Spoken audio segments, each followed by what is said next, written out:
안녕하세요. 저는 강원도에 살고 있는 평범한 20대 남자입니다. 이 이야기는 지금으로부터 5년 전 제가 22살 때 있었던 일인데 지금 생각해도 정말 소름이 돋는 일입니다.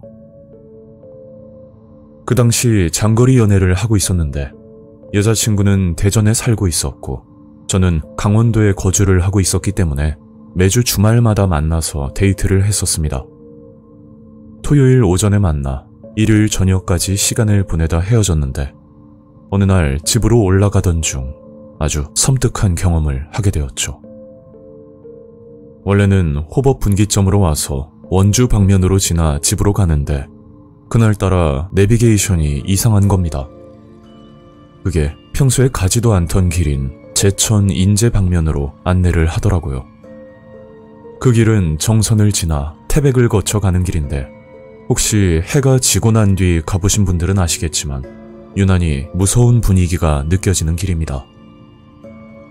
특히 태백 통리제를 내려오는 길은 밤에 안개라도 끼면 앞도 잘 안 보이고 거기다 도계까지 내려오는 그 엄청난 구부렁길을 운전해야 돼서 웬만하면 이 길로는 잘 다니지 않는 편이었죠. 일단 이쪽 방면으로 와버린 상황이고 저는 어쩔 수 없이 내비게이션에 의지해서 천천히 운전을 할 수밖에 없었습니다. 그런데 문제는 여기서 생기게 되었는데 그게 제가 평소에 컨디션이 안 좋거나 그럴 때면 뭐라 말할까 약간 투명한 사람도 아닌 그렇다고 귀신 형상도 아닌 아무튼 알 수 없는 이상한 형체를 볼 때가 종종 있습니다.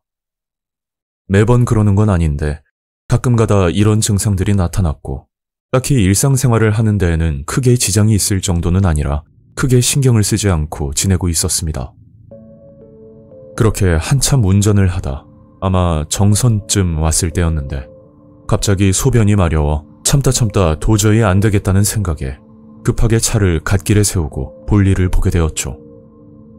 그때가 7월 중순이라 굉장히 무더운 여름이었는데 갑자기 등 뒤로 뭔가 서늘하고 소름 끼치는 그런 차가운 느낌이 드는 겁니다.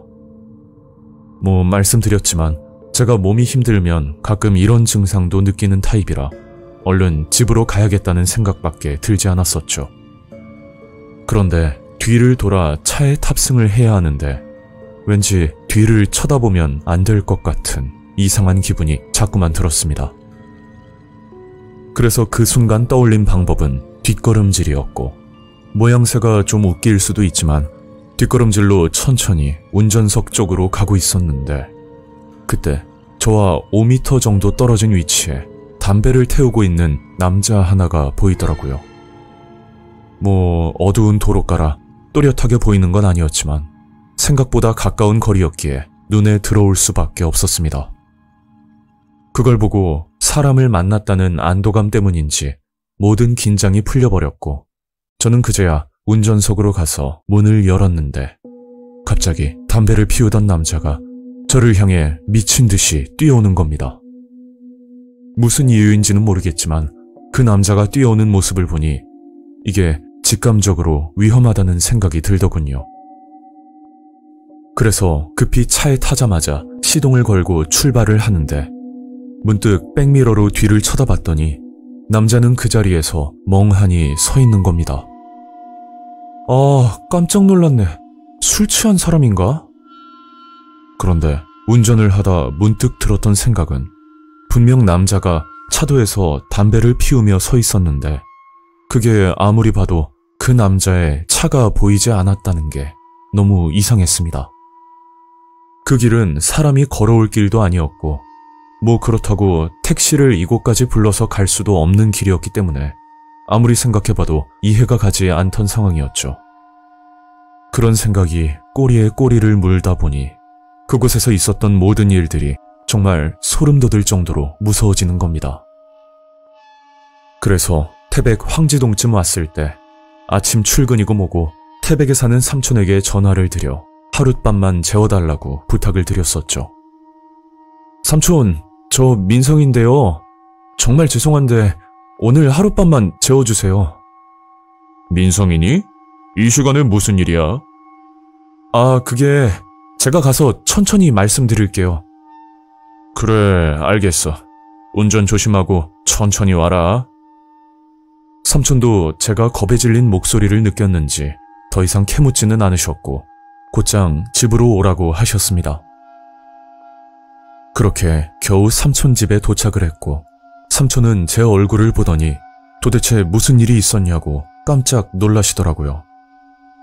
저도 뒤늦게 알았던 사실이지만 그 당시 제 얼굴이 창백할 정도로 하얗게 질려 있었고 당장 쓰러져도 이상하지 않을 정도로 심각해 보였다고 하셨죠. 그래서 삼촌에게 여자친구를 만나고 집으로 가는데 서북에서 정선으로 넘어오는 도중 제가 경험한 일들을 상세히 말씀드렸습니다. 그런 일이 있었다고? 나도 가끔 듣긴 했는데 거기가 밤에 차도 없고 한적한 도로라 헛것을 보는 사람이 많다고 하더라고. 아니 삼촌, 분명히 어떤 남자가 담배를 태우다가 갑자기 저를 발견하고 뛰어왔다니까요. 저는 억울하다는 듯이 삼촌에게 말씀을 드렸고 제 말을 한참 듣고 있던 삼촌이 옛날에 있었던 아주 섬뜩한 이야기를 하나 해주셨죠. 삼촌의 이야기는 제가 차를 세운 곳이 정선 카지노 근방이라고 말씀을 하셨는데 그곳 강원랜드에서 있었던 일이라고 하더라고요. 현재는 카지노의 출입 횟수 제한을 두면서 많이 사라졌다고 하는데 카지노에서 돈은 물론 집과 차량까지 잃고 극단적인 선택을 하는 경우가 꽤나 많았다고 합니다. 삼촌이 알고 있던 가장 최근의 일은 그리 오래되지는 않았다고 들었는데 아마 2013년쯤이라고 기억을 하셨죠. 삼촌이 건너 아는 지인 중에 카지노에 빠져 전 재산을 탕진하고 빚더미에 앉은 남자가 한 명 있었다고 합니다. 그 남자는 꽤나 많은 재산을 가지고 있었던 사람이라 처음에는 단순 재미로 즐겼지만 점점 중독에 가까운 상태가 되었다고 했죠.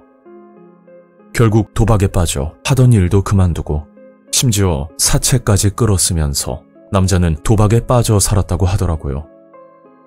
여러분도 잘 알다시피 극소수를 제외하면 도박은 하면 할수록 돈을 잃게 되는 구조인데 거기다 감당하기 힘든 사채 이자까지 눈덩이처럼 불어나니 가족들에게 생활비는 고사하고 오히려 돈을 뺏어가는 상황까지 오고 말았답니다. 남자는 중독 증세가 심해지자 가족들과 합의하에 치료를 시작했지만 얼마 못 가 다시 도박에 손을 댔고 결국 가정의 불화에 시달리다 모든 게 깨질 위기였다고 했죠. 그렇게 사채업자들에게 매일같이 빚 독촉을 받다 남자는 더 이상 버티지 못하고 카지노 근처 모텔에서 숨을 거둔 채 발견이 되었다고 합니다. 그런데 남자가 사망하기 전 음성 녹음을 남겼다는데 그 내용이 카지노에 오려는 사람은 내가 죽어서도 막을 거라는 그런 절실한 내용의 메시지를 남겼다고 하더라고요. 그리고 카지노에서 수많은 돈을 잃고 빈털터리가 되면 카지노 측에서 차비 명분으로 소량의 돈을 조금 준다고 합니다. 밥 먹고 차비라도 쓰라는 최소한의 예의인 것이겠죠. 하지만 그 돈을 받은 사람들은 그 돈으로 술을 먹고 도로에 뛰어든다든지 아니면 근처 모텔에 가서 극단적인 선택을 하는 경우가 많다고 하더군요. 삼촌이 해주신 이야기를 듣고 나니 어쩌면 제가 목격했던 남자도 이런 비슷한 일을 겪었던 건 아닐까 하는 생각이 들었습니다. 헌데 요즘은 그런 일이 거의 없다고 했으니 아마 예전에 고인이 되신 분이 혹시 사람 형체로 보였던 것 같기도 하고 뭐라 설명하기가 참 미스터리했던 일이었죠.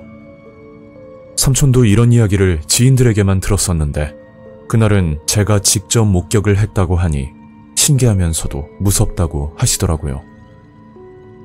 물론 그분들이 도박에 빠진 건 잘못이지만 또 남아있는 가족들을 생각하면 마음 한편이 씁쓸하기만 합니다. 이건 제가 직접 겪고 들은 이야기라 평생 기억에 남을 것 같고 더 이상 이런 일들이 일어나지 않았으면 하는 바람입니다. 오늘 이야기는 여기까지입니다. 구독과 좋아요 잊지 않으셨죠? 다음 영상으로 또 뵐게요. 감사합니다.